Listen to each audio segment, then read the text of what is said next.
Rox heard the rumble at the same time the shockwave hit her spine and travelled up it to the nape of her neck. She stumbled and turned to see a gout of dust bursting from the mine entrance. On the next beat, her heart stopped. A memory flashed to the fore. The teasing in Chulia's voice echoed through Rox's mind. "Nonus, you ninny! What are you talking about?" Chulia had cocked one hip and given Nonus a toss of her head. "You've never seen a Norn naked." Everyone's seen a Norn naked. With a throaty chuckle, Nonus had winked, first at Chulia, then at Rox. His pick came down with a sharp clang as if to punctuate the statement. The warband's laughter rippled outward. "What about humans?" Rufinus, their legionnaire, grunted as he hefted a bucket full of iron ore. "They'd rather die than be separated from their clothing." "It's true," called Horatia from the other side of the tunnel. "I heard they even sleep in a different set from their day garb." "Ridiculous," cried Rox.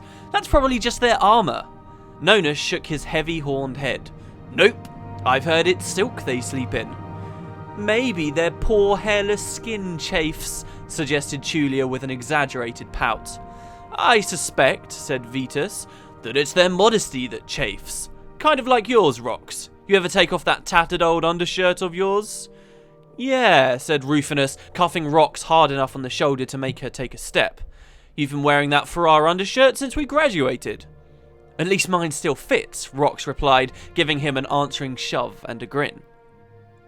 For a while, the warband continued its work, striking the rock and creating a cacophony in the mine, a musical chaos that was as familiar to Rox as her own heartbeat. She paused, leaning on her pick, and watched her warband. The pick warband. Memories surfaced of the fun they'd had as cubs, studying together in the Farrar, such as when they'd finally been assigned their vocation and had chosen their warband's name. Nonus insisted that Chulia be Chulia Picknose, and Chulia had retorted that he should be known as Pick Flea. Horatia had offered up Pick Scab as an alternative. Not surprisingly, it had gone downhill from there, and ended in enough giggles that it drew the attention of the barracks monitor. Ultimately, they'd all chosen respectable names that expressed their personalities. Nonus got Pickaxe because he claimed it first. Tulia took Pick Right, and Rufinus chose Pick Iron. Vetus wanted Silver Pick because he always had to be different, and Rox was unanimously dubbed Pick Heart for her ability to, as Tulia had said, break through the armour surrounding anyone's heart. "Rox!" Rufinus hit Rox with a pebble aimed at her head. "If you're going to daydream, at least go get us some water. The bucket's gone dry." Rox grabbed the large wooden vessel used to pull water from the quarry's well and hefted the pick to her shoulder. Her paws kicked up minute dust clouds with each step, and she dug her claws in, walking slowly, relishing the sensation of cleaving the dirt with them.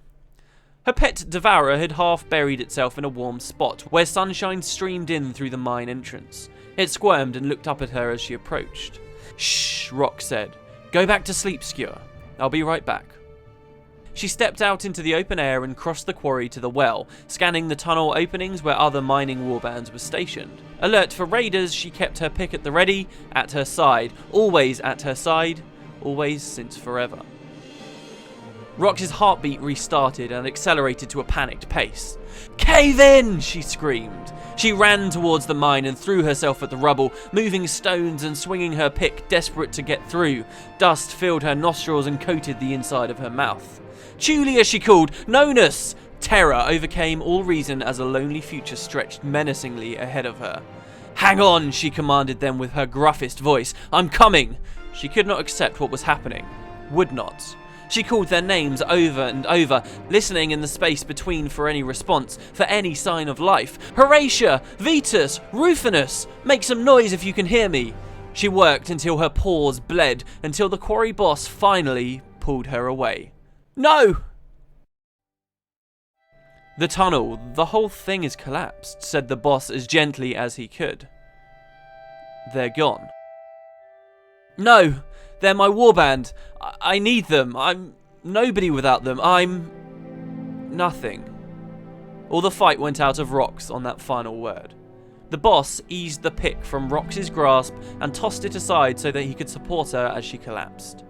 Its iron head landed upon a rock, pealing with one final sonorous ring that echoed off the walls of the quarry in harmony with Rox's wail of anguish.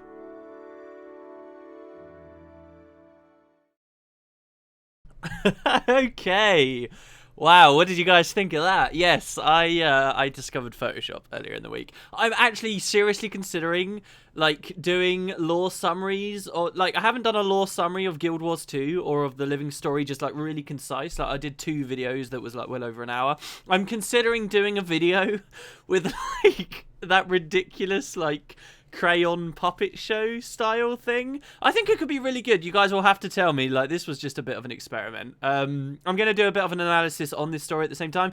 But yeah, so this was the story of Rox. I wanted to read this one out for a couple of reasons. One of them is I'm a lot more enthusiastic about Ritlock Brimstone and his warband at the moment, considering the Guild Wars 2 mysteries we put out yesterday, in which we discover that Ritlock is a bit of a badass and has got something very weird and mysterious going on with him. Rox has got this really tragic past, which this story hopefully demonstrates in some nice way, and now she's aiming for bigger things. She's trying to become one of Ritlock Brimstone's warband, and in fact she has succeeded in that endeavour. If you have a look at her in-game now, if you go and find her, like when she was at the Tequatl patch, you'll see that her second name is actually changed to have stone in it. So there's all this stuff about how she was a member of the Pick warband before, and now her name is completely changed. I thought this was a really nice story. There isn't too much to say about it. They go into a lot of information about, you know, her old warband that are not characters that will ever have much more significance in this universe, but I think it's great that you know, they build up such a nice picture. I did find it curious that basically the structure of this story is, oh, we're Rox after the cave-in, or just as the shockwave hits, and now we're gonna have a flashback, and then we're gonna have a flashback within the flashback. Like, did you notice how they did that? I thought it was kind of weird, but it was a good story. It was an enjoyable story. I would like to see big things come from Rox in the future. It certainly would be very interesting. I liked this perspective as well from the Char that are, you know, just out in the mines and gathering iron and stuff. I guess as well, you got to consider Rox was added in the Flame and Frost patch, and that had a lot to do with the Dredge, who are miners, right? I mean, this could have really been a big part of Rox's experience of the Flame and Frost content, but they never really dived into it too much, you know? It's also interesting to see that she had a pet devourer that she, you know, this is the kind of stuff that would eat you up. The devourer, like, wakes up to see her. She tells it to wait there. She gets it killed because she tells it to wait. Now, she couldn't have known any better, but if anyone's ever, you know, not that I've experienced it, but, you know, survivor guilt, people feel terrible about that kind of stuff, right? They feel really bad because it's like, oh my god, I told them to stay. I was a lucky one, but I don't deserve it. And, you know, she, at this point in Rox's life, she had lost absolutely everything, and it makes it, you know, a bit more heartwarming when you think about what happened in Flame and Frost, where she finds this new devourer, Frostbite, and she is a part of the warband now, which is quite nice. So yeah, that's really all I have to say about the story. Not too much today, guys. Hopefully that's all right with you. This took me 3 hours to make.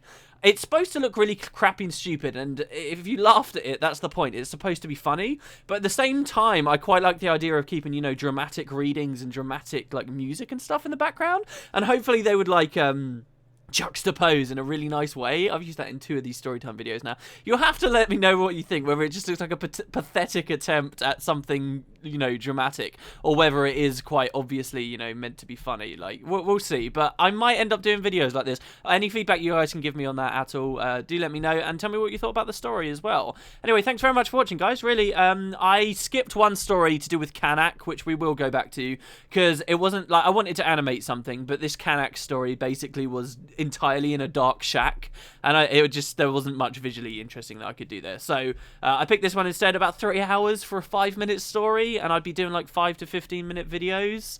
It's feasible for like 1 a week, maybe. You'll have to let me know. Anyway, I'm rambling. Thank you very much for watching, guys, and I will see you next time. Bye!